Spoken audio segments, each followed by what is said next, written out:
വിശുദ്ധ യോഹന്നാൻ എഴുതിയ സുവിശേഷം അദ്ധ്യായം 17. ശിഷ്യന്മാർക്കു വേണ്ടി പ്രാർത്ഥിക്കുന്നു. ഇത്രയും പറഞ്ഞതിന് ശേഷം യേശു സ്വർഗത്തിലേക്ക് കണ്ണുകൾ ഉയർത്തി പ്രാർത്ഥിച്ചു. പിതാവേ, സമയമായിരിക്കുന്നു. പുത്രൻ അവിടുത്തെ മഹത്വപ്പെടുത്തേണ്ടതിന് പുത്രനെ അങ്ങ് മഹത്വപ്പെടുത്തണമേ. എന്തെന്നാൽ അവിടുന്ന് അവന് നൽകിയിട്ടുള്ളവർക്കെല്ലാം അവൻ നിത്യജീവൻ നൽകേണ്ടതിന് എല്ലാവരുടെയും മേൽ അവന് അവിടുന്ന് അധികാരം നൽകിയിരിക്കുന്നുവല്ലോ. ഏകസത്യദൈവമായ അവിടത്തെയും അങ്ങയച്ച യേശുക്രിസ്തുവിനെയും അറിയുക എന്നതാണ് നിത്യജീവൻ. അവിടുന്ന് എന്നെ ഏൽപ്പിച്ച ജോലി പൂർത്തിയാക്കിക്കൊണ്ട് ഭൂമിയിൽ അവിടുത്തെ ഞാൻ മഹത്വപ്പെടുത്തി. ആകയാൽ പിതാവേ, ലോക സൃഷ്ടിക്കും മുമ്പ് എനിക്ക് അവിടത്തോടുകൂടെ ഉണ്ടായിരുന്ന മഹത്വത്താൽ ഇപ്പോൾ അവിടുത്തെ സന്നിധിയിൽ എന്നെ മഹത്വപ്പെടുത്തണമേ. ലോകത്തിൽ നിന്ന് അവിടുന്ന് എനിക്ക് നൽകിയവർക്ക് അവിടുത്തെ നാമം ഞാൻ വെളിപ്പെടുത്തി. അവർ അങ്ങയുടേതായിരുന്നു. അങ്ങ് അവരെ എനിക്ക് നൽകി. അവർ അങ്ങയുടെ വചനം പാലിക്കുകയും ചെയ്തു. അവിടുന്ന് എനിക്ക് നൽകിയതെല്ലാം അങ്ങിൽ നിന്നാണെന്ന് അവർ ഇപ്പോൾ അറിയുന്നു. എന്തെന്നാൽ അങ്ങ് എനിക്ക് നൽകിയ വചനം ഞാൻ അവർക്ക് നൽകി. അവർ അത് സ്വീകരിക്കുകയും ഞാൻ അങ്ങയുടെ അടുക്കൽ നിന്ന് വന്നുവെന്ന് സത്യമായി അറിയുകയും അങ്ങെന്നെ അയച്ചുവെന്ന് വിശ്വസിക്കുകയും ചെയ്തു. ഞാൻ അവർക്ക് വേണ്ടിയാണ് പ്രാർത്ഥിക്കുന്നത്, ലോകത്തിന് വേണ്ടിയല്ല. അങ്ങ് എനിക്ക് തന്നവർക്ക് വേണ്ടിയാണ് പ്രാർത്ഥിക്കുന്നത്. എന്തെന്നാൽ അവർ അവിടത്തേക്കുള്ളവരാണ്. എനിക്കുള്ളതെല്ലാം അങ്ങയുടേതാണ്, അങ്ങേക്കുള്ളതെല്ലാം എൻ്റേതും. ഞാൻ അവരിൽ മഹത്വപ്പെട്ടിരിക്കുന്നു. ഇനിമേൽ ഞാൻ ലോകത്തിലല്ല, എന്നാൽ അവർ ലോകത്തിലാണ്. ഞാൻ അങ്ങയുടെ അടുത്തേക്ക് വരുന്നു. പരിശുദ്ധനായ പിതാവേ, നമ്മെപ്പോലെ അവരും ഒന്നായിരിക്കേണ്ടതിന് അവിടുന്ന് എനിക്ക് നൽകിയ അവിടുത്തെ നാമത്തിൽ അവരെ അങ്ങ് കാത്തുകൊള്ളണമേ. ഞാൻ അവരോട് കൂടെ ആയിരുന്നപ്പോൾ അങ്ങ് എനിക്ക് നൽകിയ അവിടുത്തെ നാമത്തിൽ ഞാൻ അവരെ സംരക്ഷിച്ചു. ഞാൻ അവരെ കാത്തു സൂക്ഷിച്ചു. വിശുദ്ധ ലിഖിതം പൂർത്തിയാകാൻ വേണ്ടി നാശത്തിൻ്റെ പുത്രനല്ലാതെ അവരിൽ ആരും നഷ്ടപ്പെട്ടിട്ടില്ല. എന്നാൽ ഇപ്പോൾ ഇതാ, ഞാൻ അങ്ങയുടെ അടുത്തേക്ക് വരുന്നു. ഇതെല്ലാം ലോകത്തിൽ വെച്ച് ഞാൻ സംസാരിക്കുന്നത് എൻ്റെ സന്തോഷം അതിൻ്റെ പൂർണ്ണതയിൽ അവർക്കുണ്ടാകേണ്ടതിനാണ്. അവിടുത്തെ വചനം അവർക്ക് ഞാൻ നൽകിയിരിക്കുന്നു. എന്നാൽ ലോകം അവരെ ദ്വേഷിച്ചു. എന്തെന്നാൽ ഞാൻ ലോകത്തിൻ്റേതല്ലാത്തതുപോലെ അവരും ലോകത്തിൻ്റേതല്ല. ലോകത്തിൽ നിന്ന് അവരെ അവിടുന്ന് എടുക്കണം എന്നല്ല, ദുഷ്ടനിൽ നിന്ന് അവരെ കാത്തുകൊള്ളണം എന്നാണ് ഞാൻ പ്രാർത്ഥിക്കുന്നത്. ഞാൻ ലോകത്തിൻ്റേതല്ലാതുപോലെ അവരും ലോകത്തിൻ്റേതല്ല. അവരെ അങ്ങ് സത്യത്താൽ വിശുദ്ധീകരിക്കണമേ. അവിടുത്തെ വചനമാണ് സത്യം. അങ്ങ് എന്നെ ലോകത്തിലേക്ക് അയച്ചതുപോലെ ഞാനും അവരെ ലോകത്തിലേക്ക് അയച്ചിരിക്കുന്നു. അവരും സത്യത്താൽ വിശുദ്ധീകരിക്കപ്പെടേണ്ടതിന് അവർക്ക് വേണ്ടി ഞാൻ എന്നെ തന്നെ വിശുദ്ധീകരിക്കുന്നു. അവർക്ക് വേണ്ടി മാത്രമല്ല, അവരുടെ വചനം മൂലം എന്നിൽ വിശ്വസിക്കുന്നവർക്ക് വേണ്ടി കൂടിയാണ് ഞാൻ പ്രാർത്ഥിക്കുന്നത്.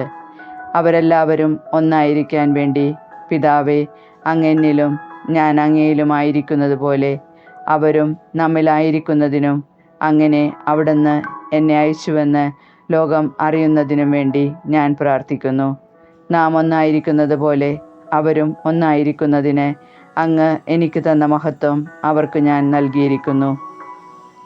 അവർ പൂർണ്ണമായും ഒന്നാകേണ്ടതിന് ഞാൻ അവരിലും അവിടുന്ന് എന്നിലുമായിരിക്കുന്നു. അങ്ങനെ അങ്ങ് എന്നെ അയച്ചുവെന്നും അങ്ങ് എന്നെ സ്നേഹിച്ചതുപോലെ തന്നെ അവരെയും സ്നേഹിച്ചുവെന്നും ലോകമറിയട്ടെ. പിതാവേ, ലോകസ്ഥാപനത്തിനു മുമ്പ് എന്നോടുള്ള അവിടുത്തെ സ്നേഹത്താൽ അങ്ങെനിക്ക് മഹത്വം നൽകി. അങ്ങെനിക്ക് നൽകിയവരും അത് കാണാൻ ഞാൻ ആയിരിക്കുന്നിടത്ത് എന്നോടുകൂടെ അവരും ആയിരിക്കണമെന്ന് ഞാൻ ആഗ്രഹിക്കുന്നു. നീതിമാനായ പിതാവേ, ലോകം അങ്ങേ അറിഞ്ഞിട്ടില്ല, എന്നാൽ ഞാൻ അങ്ങേ അറിഞ്ഞിരിക്കുന്നു. എന്നെ അവിടുന്നാണ് അയച്ചതെന്ന് ഇരുവരും അറിഞ്ഞിരിക്കുന്നു. അങ്ങയുടെ നാമം അവരെ ഞാൻ അറിയിച്ചു.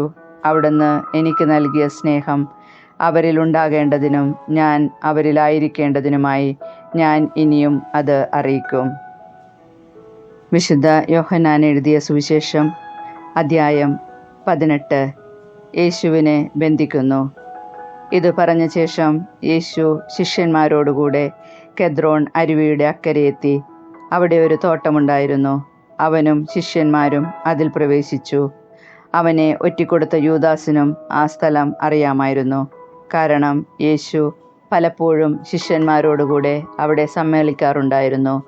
യൂദാസ് ഒരു ഗണം പടയാളികളെയും പുരോഹിത പ്രമുഖന്മാരെയും ഫരിസേയരുടെയും അടുക്കൽ നിന്ന് സേവകരെയും കൂട്ടി പന്തങ്ങളും വിളക്കുകളും ആയുധങ്ങളുമായി അവിടെ എത്തി. തനിക്ക് സംഭവിക്കാനിരിക്കുന്നതെല്ലാം അറിഞ്ഞിരുന്ന യേശു മുൻപോട്ട് വന്ന് അവരോട് ചോദിച്ചു, നിങ്ങൾ ആരെയാണ് അന്വേഷിക്കുന്നത്? അവർ പറഞ്ഞു, നസ്രായനായ യേശുവിനെ. യേശു പറഞ്ഞു, അത് ഞാനാണ്. അവനെ ഒറ്റിക്കൊടുത്ത യൂദാസും അവരോടുകൂടെ ഉണ്ടായിരുന്നു. ഞാനാണ് എന്ന് അവൻ പറഞ്ഞപ്പോൾ അവർ പിൻവലിയുകയും നിലം പതിക്കുകയും ചെയ്തു. അവൻ വീണ്ടും ചോദിച്ചു, നിങ്ങൾ ആരെ അന്വേഷിക്കുന്നു? അവർ പറഞ്ഞു, നസ്രായനായ യേശുവിനെ. യേശു പ്രതിവചിച്ചു, അത് ഞാനാണ് എന്ന് നിങ്ങളോട് പറഞ്ഞുവല്ലോ. നിങ്ങൾ എന്നെയാണ് അന്വേഷിക്കുന്നതെങ്കിൽ ഇവർ പൊയ്ക്കൊള്ളട്ടെ. നീ എനിക്ക് തന്നവരിൽ ആരെയും ഞാൻ നഷ്ടപ്പെടുത്തിയില്ല എന്ന് അവൻ പറഞ്ഞ വചനം പൂർത്തിയാകാൻ വേണ്ടിയായിരുന്നു ഇത്. ശിമയോൻ പത്രോസ് വാളൂരി പ്രധാന പുരോഹിതന്റെ ഭൃത്യനെ വെട്ടി അവൻ്റെ വലത്ത് ചെവി ഛേദിച്ചു കളഞ്ഞു. ആ ഭൃത്യൻ്റെ പേര് മൽക്കോസ് എന്നായിരുന്നു. യേശു പത്രോസിനോട് പറഞ്ഞു, വാൾ ഉറയിലിടുക. പിതാവ് എനിക്ക് നൽകിയ പാനപാത്രം ഞാൻ കുടിക്കേണ്ടയോ? പ്രധാന പുരോഹിതന്റെ മുൻപിൽ. അപ്പോൾ പടയാളികളും അവരുടെ അധിപനും യഹൂദരുടെ സേവകരും കൂടി യേശുവിനെ പിടിച്ചു ബന്ധിച്ചു. അവർ അവനെ ആദ്യം അന്നാസിൻ്റെ അടുക്കലേക്ക് കൊണ്ടുപോയി. കാരണം അവൻ ആ വർഷത്തെ പ്രധാന പുരോഹിതനായ കയ്യഫാസിൻ്റെ അമ്മായിയപ്പനായിരുന്നു. ജനങ്ങൾക്ക് വേണ്ടി ഒരാൾ മരിക്കുന്നത് യുക്തമാണെന്ന് യഹൂദരെ ഉപദേശിച്ചത് കയ്യഫാസാണ്. പത്രോസ് തള്ളിപ്പറയുന്നു. ശിമയോൻ പത്രോസും മറ്റു ശിഷ്യനും യേശുവിനെ അനുഗമിച്ചിരുന്നു. ആ ശിഷ്യനെ പ്രധാനാചാര്യനെ പരിചയമുണ്ടായിരുന്നതിനാൽ അവൻ യേശുവിനോടുകൂടെ പ്രധാന പുരോഹിതന്റെ കൊട്ടാരമുറ്റത്ത് പ്രവേശിച്ചു. പത്രോസാകട്ടെ പുറത്ത് വാതിൽക്കൽ നിന്നു. അതിനാൽ പ്രധാന പുരോഹിതന്റെ പരിചയക്കാരനായ മറ്റേ ശിഷ്യൻ പുറത്തു ചെന്ന് വാതിൽ കാവൽക്കാരിയോട് സംസാരിച്ച് പത്രോസിനെയും അകത്ത് പ്രവേശിപ്പിച്ചു. അപ്പോൾ ആ പരിചാരിക പത്രോസിനോട് ചോദിച്ചു, നീയും ഈ മനുഷ്യന്റെ ശിഷ്യന്മാരിലൊരുവനല്ലേ? അല്ല എന്ന് അവൻ പറഞ്ഞു. തണുപ്പായിരുന്നതിനാൽ ഭൃത്യരും സേവകരും തീ കായുകയായിരുന്നു. പത്രോസും അവരോടൊപ്പം തീ കാഞ്ഞുകൊണ്ടിരുന്നു. പ്രധാന പുരോഹിതൻ ചോദ്യം ചെയ്യുന്നു. പ്രധാന പുരോഹിതൻ യേശുവിനെ അവൻ്റെ ശിഷ്യരെയും പ്രബോധനത്തെയും കുറിച്ച് ചോദ്യം ചെയ്തു. യേശു മറുപടി പറഞ്ഞു, ഞാൻ പരസ്യമായിട്ടാണ് ലോകത്തോട് സംസാരിച്ചത്. എല്ലാ യഹൂദരും ഒരുമിച്ച് കൂടുന്ന സിനഗോഗിലും ദേവാലയത്തിലുമാണ് എപ്പോഴും ഞാൻ പഠിപ്പിച്ചിട്ടുള്ളത്. രഹസ്യമായി ഞാൻ ഒന്നും സംസാരിച്ചിട്ടില്ല. എന്നോട് ചോദിക്കുന്നത് എന്തിന്? ഞാൻ പറഞ്ഞതെന്താണെന്ന് അത് കേട്ടവരോട് ചോദിക്കുക. ഞാൻ എന്താണ് പറഞ്ഞതെന്ന് അവർക്കറിയാം. അവനിത് പറഞ്ഞപ്പോൾ അടുത്തു നിന്നിരുന്ന സേവകന്മാരിലൊരുവൻ, ഇങ്ങനെയാണോ പ്രധാന പുരോഹിതനോട് മറുപടി പറയുന്നത് എന്ന് ചോദിച്ചുകൊണ്ട് യേശുവിനെ അടിച്ചു. യേശു അവനോട് പറഞ്ഞു, ഞാൻ പറഞ്ഞത് തെറ്റാണെങ്കിൽ അത് തെളിയിക്കുക. ശരിയാണ് പറഞ്ഞതെങ്കിൽ എന്തിന് നീ എന്നെ അടിക്കുന്നു? അപ്പോൾ അന്നാസ് യേശുവിനെ ബന്ധിച്ച് കയ്യഫാസിൻ്റെ അടുക്കലേക്ക് അയച്ചു. പത്രോസ് വീണ്ടും തള്ളിപ്പറയുന്നു. ശിമയോൻ പത്രോസ് തീ കാഞ്ഞുകൊണ്ട് നിൽക്കുകയായിരുന്നു. അപ്പോൾ അവർ അവനോട് ചോദിച്ചു, നീയും അവൻ്റെ ശിഷ്യന്മാരിൽ ഒരുവനല്ലേ? അല്ല എന്ന് അവൻ തള്ളിപ്പറഞ്ഞു. പ്രധാന പുരോഹിതന്റെ ഭൃത്യരിലൊരുവനും പത്രോസ് ചെവി ഛേദിച്ചവൻ്റെ ചാർച്ചക്കാരനുമായ ഒരുത്തൻ അവനോട് ചോദിച്ചു, ഞാൻ നിന്നെ അവനോടുകൂടെ തോട്ടത്തിൽ കണ്ടതല്ലേ? പത്രോസ് വീണ്ടും തള്ളിപ്പറഞ്ഞു. ഉടനെ കോഴി കൂവി. പീലാത്തോസിൻ്റെ മുൻപിൽ. യേശുവിനെ അവർ കയ്യഫാസിൻ്റെ അടുത്ത് നിന്ന് പ്രത്തോറിയത്തിലേക്ക് കൊണ്ടുപോയി. അപ്പോൾ പുലർച്ചെയായിരുന്നു. അശുദ്ധരാകാതെ പെസഹ ഭക്ഷിക്കേണ്ടതിനാൽ അവർ പ്രത്തോറിയത്തിൽ പ്രവേശിച്ചില്ല. അതിനാൽ പീലാത്തോസ് പുറത്ത് അവരുടെ അടുക്കൽ വന്ന് ചോദിച്ചു, ഈ മനുഷ്യനെതിരെ എന്താരോപണമാണ് നിങ്ങൾ കൊണ്ടുവരുന്നത്? അവർ പറഞ്ഞു, ഇവൻ തിന്മ പ്രവർത്തിക്കുന്നവനെങ്കിൽ ഞങ്ങൾ ഇവനെ നിനക്ക് ഏൽപ്പിച്ചു തരികയില്ലായിരുന്നു. പീലാത്തോസ് പറഞ്ഞു, നിങ്ങൾ തന്നെ അവനെ കൊണ്ടുപോയി നിങ്ങളുടെ നിയമമനുസരിച്ച് വിധിച്ചുകൊള്ളുവിൻ. അപ്പോൾ യഹൂദർ പറഞ്ഞു, ആരെയും വധിക്കുന്നതിന് നിയമം ഞങ്ങളെ അനുവദിക്കുന്നില്ല.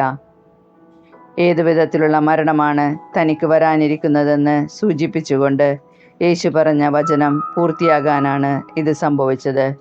പീലാത്തോസ് വീണ്ടും പ്രത്തോറിയത്തിൽ പ്രവേശിച്ച് യേശുവിനെ വിളിച്ച് അവനോട് ചോദിച്ചു, നീ യഹൂദരുടെ രാജാവാണോ? യേശു പ്രതിവചിച്ചു, നീ ഇത് സ്വയമേവ പറയുന്നതോ അതോ മറ്റുള്ളവർ എന്നെപ്പറ്റി നിന്നോട് പറഞ്ഞതോ? പീലാത്തോസ് പറഞ്ഞു, ഞാൻ യഹൂദനല്ലല്ലോ. നിന്റെ ജനങ്ങളും പുരോഹിത പ്രമുഖന്മാരുമാണ് നിന്നെ എനിക്ക് ഏൽപ്പിച്ചു തന്നത്. നീ എന്താണ് ചെയ്തത്? യേശു പറഞ്ഞു, എൻ്റെ രാജ്യം ഐഹികമല്ല. ആയിരുന്നുവെങ്കിൽ ഞാൻ യഹൂദർക്ക് ഏൽപ്പിക്കപ്പെടാതിരിക്കാൻ എൻ്റെ സേവകർ പോരാടുമായിരുന്നു. എന്നാൽ എൻ്റെ രാജ്യം ഐഹികമല്ല. പീലാത്തോസ് ചോദിച്ചു, അപ്പോൾ നീ രാജാവാണ് അല്ലേ? യേശു പ്രതിവചിച്ചു, നീ തന്നെ പറയുന്നു ഞാൻ രാജാവാണെന്ന്. ഇതിനു വേണ്ടിയാണ് ഞാൻ ജനിച്ചത്. ഇതിനു വേണ്ടിയാണ് ഞാൻ ഈ ലോകത്തിലേക്ക് വന്നതും, സത്യത്തിന് സാക്ഷ്യം നൽകാൻ. സത്യത്തിൽ നിന്നുള്ളവൻ എൻ്റെ സ്വരം കേൾക്കുന്നു. പീലാത്തോസ് അവനോട് ചോദിച്ചു, എന്താണ് സത്യം? മരണത്തിന് വിധിക്കപ്പെടുന്നു. ഇത് ചോദിച്ചിട്ട് അവൻ വീണ്ടും യഹൂദരുടെ അടുത്തേക്ക് ചെന്ന് അവരോട് പറഞ്ഞു, അവനിൽ ഒരു കുറ്റവും ഞാൻ കാണുന്നില്ല. എന്നാൽ പെസഹ ദിവസം ഞാൻ നിങ്ങൾക്കൊരുവനെ സ്വതന്ത്രനായി വിട്ടുതരുന്ന പതിവുണ്ടല്ലോ. അതിനാൽ യഹൂദരുടെ രാജാവിനെ ഞാൻ നിങ്ങൾക്ക് വിട്ടുതരട്ടെയോ? ഈ മനുഷ്യനെയല്ല, ബറാബാസിനെ എന്ന് അവർ ഉച്ചത്തിൽ വിളിച്ചു പറഞ്ഞു. ബറാബാസ് കൊള്ളക്കാരനായിരുന്നു. വിശുദ്ധ യോഹന്നാൻ എഴുതിയ സുവിശേഷം അദ്ധ്യായം 19. പീലാത്തോസ് യേശുവിനെ ചമ്മട്ടി കൊണ്ടടിപ്പിച്ചു. പടയാളികൾ ഒരു മുൾക്കിരീടമുണ്ടാക്കി അവൻ്റെ തലയിൽ വച്ചു. ഒരു ചമന്ന മേലങ്കി അവനെ അണിയിച്ചു. അവർ അവൻ്റെ അടുക്കൽ വന്ന്, യഹൂദരുടെ രാജാവേ സ്വസ്തി എന്ന് പറഞ്ഞ് കൈകൊണ്ട് അവനെ പ്രഹരിച്ചു. പീലാത്തോസ് വീണ്ടും പുറത്തു വന്ന് അവരോട് പറഞ്ഞു, ഒരു കുറ്റവും ഞാൻ ഇവനിൽ കാണുന്നില്ല എന്ന് നിങ്ങൾ അറിയാൻ ഇതാ അവനെ നിങ്ങളുടെ അടുത്തേക്ക് കൊണ്ടുവരുന്നു. മുൾക്കിരീടവും ചെമന്ന മേലങ്കിയും ധരിച്ച് യേശു പുറത്തേക്ക് വന്നു. അപ്പോൾ പീലാത്തോസ് അവരോട് പറഞ്ഞു, ഇതാ മനുഷ്യൻ. അവനെ കണ്ടപ്പോൾ പുരോഹിത പ്രമുഖന്മാരും സേവകരും വിളിച്ചു പറഞ്ഞു, അവനെ ക്രൂശിക്കുക, അവനെ ക്രൂശിക്കുക. പീലാത്തോസ് പറഞ്ഞു, നിങ്ങൾ തന്നെ അവനെ കൊണ്ടുപോയി ക്രൂശിച്ചുകൊള്ളുവിൻ. എന്തെന്നാൽ ഞാൻ അവനിൽ ഒരു കുറ്റവും കാണുന്നില്ല. യഹൂദർ പറഞ്ഞു, ഞങ്ങൾക്കൊരു നിയമമുണ്ട്. ആ നിയമമനുസരിച്ച് ഇവൻ മരിക്കണം, കാരണം ഇവൻ തന്നെ ദൈവപുത്രനാക്കിയിരിക്കുന്നു. ഇത് കേട്ടപ്പോൾ പീലാത്തോസ് കൂടുതൽ ഭയപ്പെട്ടു. അവൻ വീണ്ടും പ്രത്തോറിയത്തിൽ പ്രവേശിച്ച് യേശുവിനോട് ചോദിച്ചു, നീ എവിടെ നിന്നാണ്? യേശു മറുപടിയൊന്നും പറഞ്ഞില്ല. പീലാത്തോസ് ചോദിച്ചു, നീ എന്നോട് സംസാരിക്കുകയില്ലേ? നിന്നെ സ്വതന്ത്രനാക്കാനും ക്രൂശിക്കാനും എനിക്ക് അധികാരമുണ്ടെന്ന് അറിഞ്ഞുകൂടെ? യേശു പ്രതിവചിച്ചു, ഉന്നതത്തിൽ നിന്ന് നൽകപ്പെട്ടില്ലായിരുന്നുവെങ്കിൽ എൻ്റെ മേൽ ഒരധികാരവും നിനക്കുണ്ടാകുമായിരുന്നില്ല. അതിനാൽ എന്നെ നിനക്കേൽപ്പിച്ചു തന്നവൻ്റെ പാപം കൂടുതൽ ഗൗരവമുള്ളതാണ്. അപ്പോൾ മുതൽ പീലാത്തോസ് അവനെ വിട്ടയക്കാൻ ശ്രമമായി. എന്നാൽ യഹൂദർ വിളിച്ചു പറഞ്ഞു, ഇവനെ മോചിപ്പിക്കുന്ന പക്ഷം നീ സീസറിൻ്റെ സ്നേഹിതനല്ല. തന്നെ രാജാവാക്കുന്ന ഏവനും സീസറിൻ്റെ വിരോധിയാണ്. ഈ വാക്കുകൾ കേട്ടപ്പോൾ പീലാത്തോസ് യേശുവിനെ പുറത്തേക്ക് കൊണ്ടുവന്ന് കൽത്തളം എന്ന ഹെബ്രായ ഭാഷയിൽ ഗബ്ബാത്ത എന്ന് വിളിക്കപ്പെടുന്ന സ്ഥലത്ത് ന്യായാസനത്തിൽ ഇരുന്നു. അന്ന് പെസഹായുടെ ഒരുക്കത്തിനുള്ള ദിവസമായിരുന്നു. അപ്പോൾ ഏകദേശം 6 മണിക്കൂറായിരുന്നു. അവൻ യഹൂദരോട് പറഞ്ഞു, ഇതാ നിങ്ങളുടെ രാജാവ്. അവർ വിളിച്ചു പറഞ്ഞു, കൊണ്ടുപോകൂ, അവനെ കൊണ്ടുപോയി കുരിശിൽ തറയ്ക്കൂ. പീലാത്തോസ് അവരോട് ചോദിച്ചു, നിങ്ങളുടെ രാജാവിനെ ഞാൻ ക്രൂശിക്കണമെന്നോ? പുരോഹിത പ്രമുഖന്മാർ പറഞ്ഞു, സീസറല്ലാതെ ഞങ്ങൾക്ക് വേറെ രാജാവില്ല. അപ്പോൾ അവൻ യേശുവിനെ ക്രൂശിക്കാനായി അവർക്ക് വിട്ടുകൊടുത്തു. യേശുവിനെ ക്രൂശിക്കുന്നു. അവർ യേശുവിനെ ഏറ്റുവാങ്ങി. അവൻ സ്വയം കുരിശും ചുമന്നുകൊണ്ട് തലയോടിടം ഹെബ്രായ ഭാഷയിൽ ഗോൽഗോഥ എന്ന് വിളിക്കപ്പെടുന്ന സ്ഥലത്തേക്ക് പോയി. അവിടെ അവർ അവനെ ക്രൂശിച്ചു. അവനോടൊപ്പം മറ്റു 2 പേരെയും, യേശുവിനെ മധ്യത്തിലും അവരെ ഇരുവശങ്ങളിലായും. പീലാത്തോസ് ഒരു ശീർഷകം എഴുതി കുരിശിന് മുകളിൽ വെച്ചു. അത് ഇങ്ങനെയായിരുന്നു: നസ്രായനായ യേശു, യഹൂദരുടെ രാജാവ്. യേശുവിനെ ക്രൂശിച്ച സ്ഥലം പട്ടണത്തിന് സമീപമായിരുന്നതിനാൽ യഹൂദരിൽ പലരും ആ ശീർഷകം വായിച്ചു. അത് ഹെബ്രായയിലും ലത്തീനിലും ഗ്രീക്കിലും എഴുതപ്പെട്ടിരുന്നു. യഹൂദരുടെ പുരോഹിത പ്രമുഖന്മാർ പീലാത്തോസിനോട് പറഞ്ഞു, യഹൂദരുടെ രാജാവെന്നല്ല, യഹൂദരുടെ രാജാവ് ഞാനാണ് എന്ന് അവൻ പറഞ്ഞു എന്നാണ് എഴുതേണ്ടത്. പീലാത്തോസ് പറഞ്ഞു, ഞാൻ എഴുതിയത് എഴുതി. പടയാളികൾ യേശുവിനെ ക്രൂശിച്ചതിനു ശേഷം അവൻ്റെ വസ്ത്രങ്ങൾ 4 ഭാഗിച്ചു. ഓരോ പടയാളിക്കും ഓരോ ഭാഗം. അവൻ്റെ അങ്കിയും അവർ എടുത്തു. അതാകട്ടെ തുന്നലില്ലാതെ മുകൾ മുതൽ അടിവരെ നെയ്തുണ്ടാക്കിയതായിരുന്നു. ആകയാൽ അവർ പരസ്പരം പറഞ്ഞു, നമുക്ക് അത് കീറണ്ട, പകരം ആരുടേതായിരിക്കണമെന്ന് കുറിയിട്ട് തീരുമാനിക്കാം. എൻ്റെ വസ്ത്രങ്ങൾ അവർ ഭാഗിച്ചെടുത്തു, എൻ്റെ അങ്കിക്ക് വേണ്ടി അവർ കുറിയിട്ടു എന്ന തിരുവെഴുത്ത് പൂർത്തിയാകാൻ വേണ്ടിയാണ് പടയാളികൾ ഇപ്രകാരം ചെയ്തത്. യേശുവിൻ്റെ കുരിശിനരികെ അവൻ്റെ അമ്മയും അമ്മയുടെ സഹോദരിയും ക്ലോഫാസിൻ്റെ ഭാര്യ മറിയവും മഗ്ദലേന മറിയവും നിൽക്കുന്നുണ്ടായിരുന്നു. യേശു തൻ്റെ അമ്മയും താൻ സ്നേഹിച്ച ശിഷ്യനും അടുത്ത് നിൽക്കുന്നത് കണ്ട് അമ്മയോട് പറഞ്ഞു, സ്ത്രീയെ, ഇതാ നിന്റെ മകൻ. അനന്തരം അവൻ ആ ശിഷ്യനോട് പറഞ്ഞു, ഇതാ നിന്റെ അമ്മ.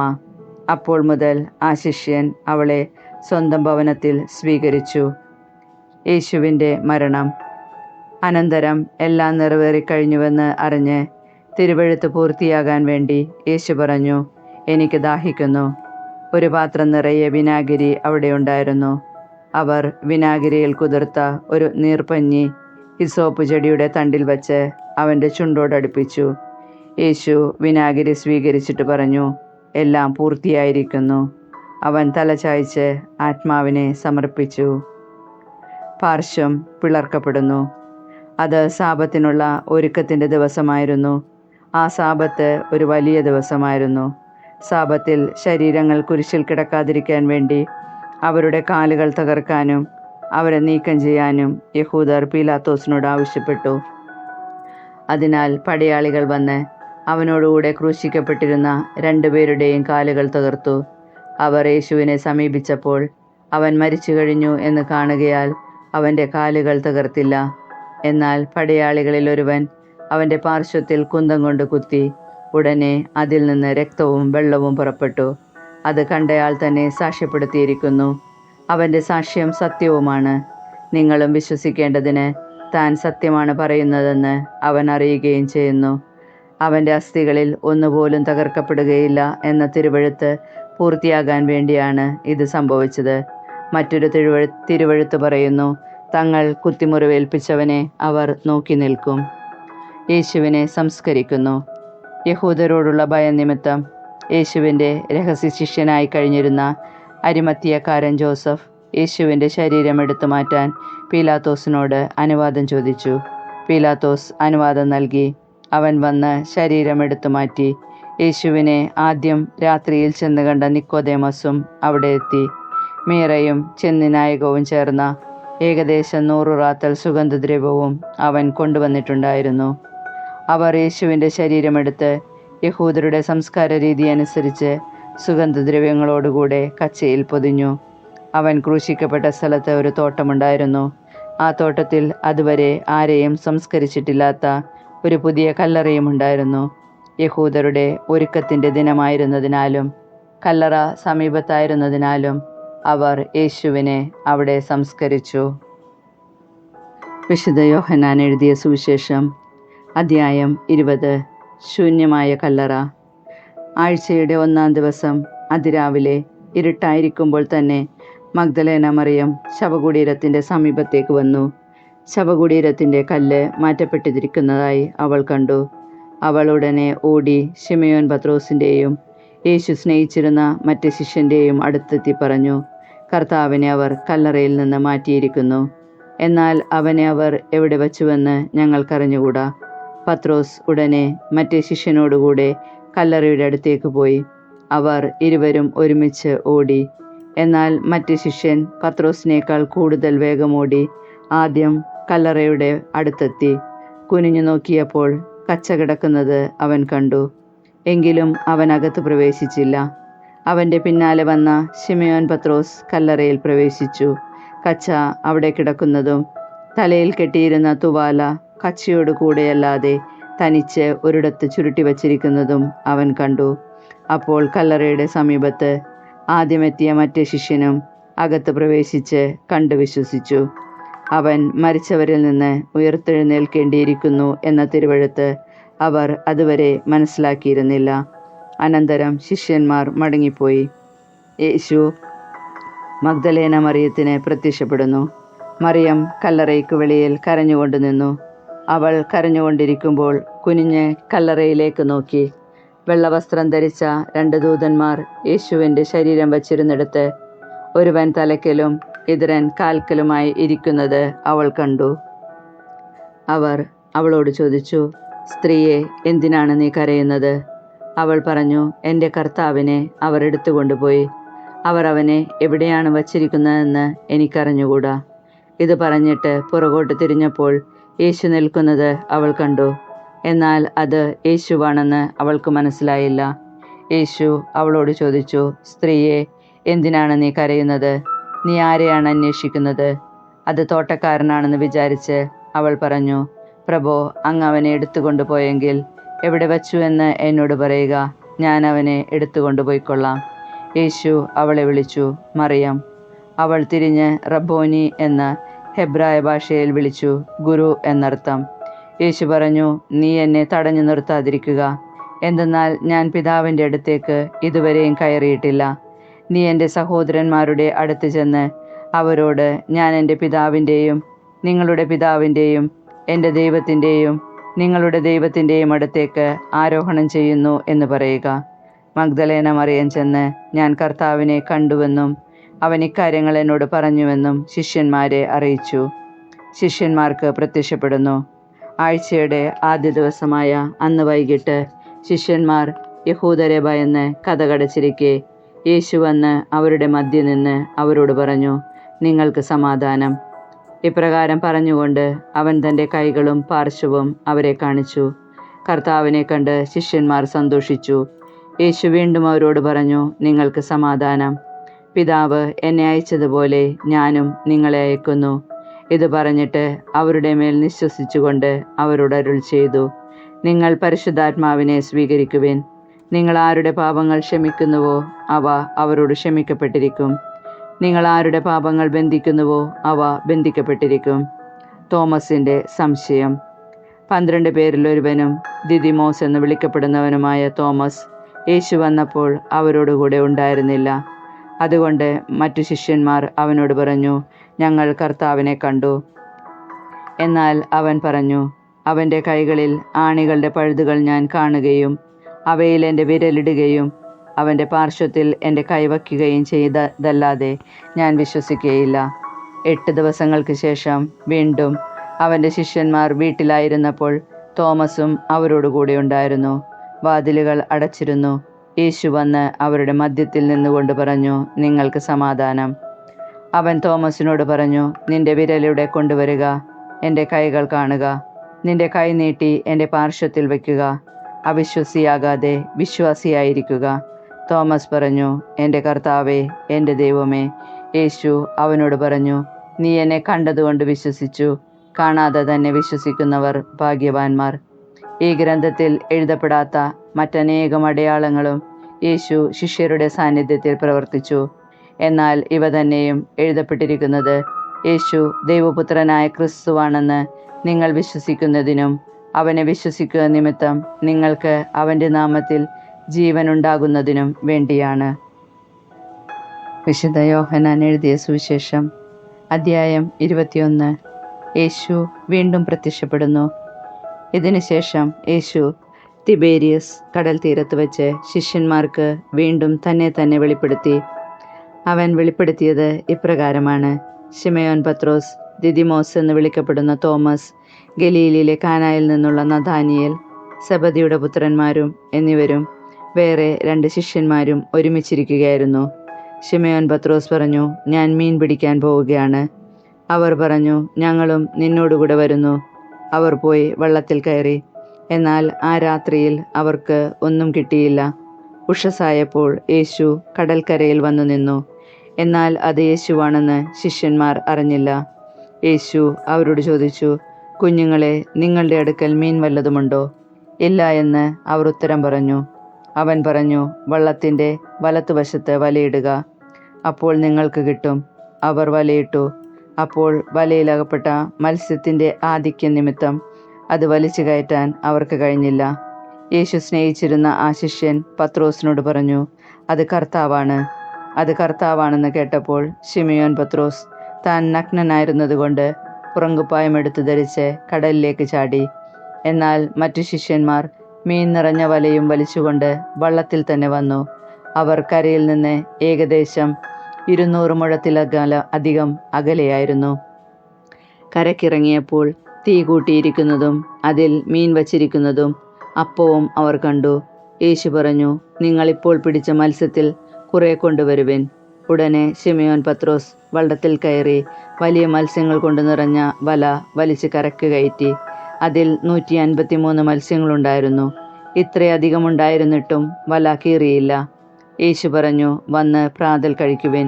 ശിഷ്യന്മാരിൽ ആരും അവനോട് നീ ആരാണ് എന്ന് ചോദിക്കാൻ മുതിർന്നില്ല. അത് കർത്താവാണെന്ന് അവർ അറിഞ്ഞിരുന്നു. യേശു വന്ന് അപ്പമെടുത്ത് അവർക്ക് കൊടുത്തു. അതുപോലെ തന്നെ മത്സ്യവും. യേശു മരിച്ചവരിൽ നിന്ന് ഉയർപ്പിക്കപ്പെട്ട ശേഷം ശിഷ്യന്മാർക്ക് പ്രത്യക്ഷപ്പെടുന്നത് ഇത് 3-ാം പ്രാവശ്യമാണ്. പത്രോസ് അജപാലകൻ. അവരുടെ പ്രാതൽ കഴിഞ്ഞപ്പോൾ യേശു ശിമയോൻ പത്രോസിനോട് ചോദിച്ചു, യോഹന്നാൻ്റെ പുത്രനായ ശിമയോനെ, നീ ഇവരേക്കാൾ അധികമായി എന്നെ സ്നേഹിക്കുന്നുവോ? അവൻ പറഞ്ഞു, ഉവ്വ് കർത്താവേ, ഞാൻ നിന്നെ സ്നേഹിക്കുന്നുവെന്ന് നീ അറിയുന്നുവല്ലോ. യേശു അവനോട് പറഞ്ഞു, എൻ്റെ ആടുകളെ മേയ്ക്കുക. 2-ാം പ്രാവശ്യവും അവൻ ചോദിച്ചു, യോഹന്നാൻ്റെ പുത്രനായ ശിമിയോനെ, നീ എന്നെ സ്നേഹിക്കുന്നുവോ? അവൻ പറഞ്ഞു, ഉവ്വ് കർത്താവേ, ഞാൻ നിന്നെ സ്നേഹിക്കുന്നുവെന്ന് നീ അറിയുന്നുവല്ലോ. അവൻ പറഞ്ഞു, എൻ്റെ കുഞ്ഞാടുകളെ മേയ്ക്കുക. അവൻ 3-ാം പ്രാവശ്യവും അവനോട് ചോദിച്ചു, യോഹന്നാൻ്റെ പുത്രനായ ശിമിയോനെ, നീ എന്നെ സ്നേഹിക്കുന്നുവോ? തന്നോട് 3-ാം പ്രാവശ്യവും നീ എന്നെ സ്നേഹിക്കുന്നുവോ എന്ന് അവൻ ചോദിച്ചതുകൊണ്ട് പത്രോസ് ദുഃഖിതനായി. അവൻ പറഞ്ഞു, കർത്താവേ, നീ എല്ലാം അറിയുന്നു. ഞാൻ നിന്നെ സ്നേഹിക്കുന്നുവെന്നും നീ അറിയുന്നു. യേശു പറഞ്ഞു, എൻ്റെ കുഞ്ഞാടുകളെ മേയ്ക്കുക. സത്യം സത്യമായി ഞാൻ നിന്നോട് പറയുന്നു, ചെറുപ്പമായിരുന്നപ്പോൾ നീ സ്വയം അരമുറുക്കുകയും ഇഷ്ടമുള്ളിടത്തേക്ക് പോവുകയും ചെയ്തിരുന്നു. എന്നാൽ പ്രായമാകുമ്പോൾ നീ നിന്റെ കൈകൾ നീട്ടുകയും മറ്റൊരുവൻ നിന്റെ അരമുറുക്കുകയും നീ ആഗ്രഹിക്കാത്തിടത്തേക്ക് നിന്നെ കൊണ്ടുപോവുകയും ചെയ്യും. ഇത് അവൻ പറഞ്ഞത് ഏതു വിധത്തിലുള്ള മരണത്താൽ പത്രോസ് ദൈവത്തെ മഹത്വപ്പെടുത്തുമെന്ന് സൂചിപ്പിക്കാനാണ്. അതിനുശേഷം യേശു അവനോട്, എന്നെ അനുഗമിക്കുക എന്ന് പറഞ്ഞു. യേശുവും വത്സല ശിഷ്യനും. പത്രോസ് തിരിഞ്ഞു നോക്കിയപ്പോൾ യേശു സ്നേഹിച്ചിരുന്ന ആ ശിഷ്യൻ പിന്നാലെ വരുന്നത് കണ്ടു. ഇവനാണ് അത്താഴ സമയത്ത് യേശുവിൻ്റെ വക്ഷസിൽ ചാരിക്കിടന്നുകൊണ്ട്, കർത്താവെ, ആരാണ് നിന്നെ ഒറ്റിക്കൊടുക്കുവാൻ പോകുന്നത് എന്ന് ചോദിച്ചത്. അവനെ കണ്ടപ്പോൾ പത്രോസ് യേശുവിനോട് ചോദിച്ചു, കർത്താവെ, ഇവൻ്റെ കാര്യമെന്ത്? യേശു പറഞ്ഞു, ഞാൻ വരുന്നതുവരെ ഇവൻ ജീവിച്ചിരിക്കണമെന്നാണ് എൻ്റെ ഹിതമെങ്കിൽ നിനക്കെന്ത്? നീ എന്നെ അനുഗമിക്കുക. ആ ശിഷ്യൻ മരിക്കുകയില്ല എന്ന ഒരു സംസാരം സഹോദരരുടെ ഇടയിൽ പരന്നു. എന്നാൽ അവൻ മരിക്കുകയില്ല എന്നല്ല യേശു പറഞ്ഞത്.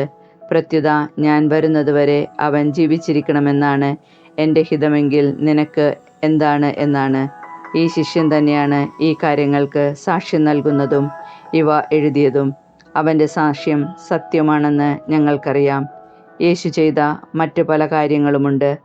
അതെല്ലാം എഴുതിയിരുന്നെങ്കിൽ ഈ ഗ്രന്ഥങ്ങൾ ഉൾക്കൊള്ളാൻ ലോകത്തിനു തന്നെ സാധിക്കാതെ വരുമെന്നാണ് എനിക്ക് തോന്നുന്നത്.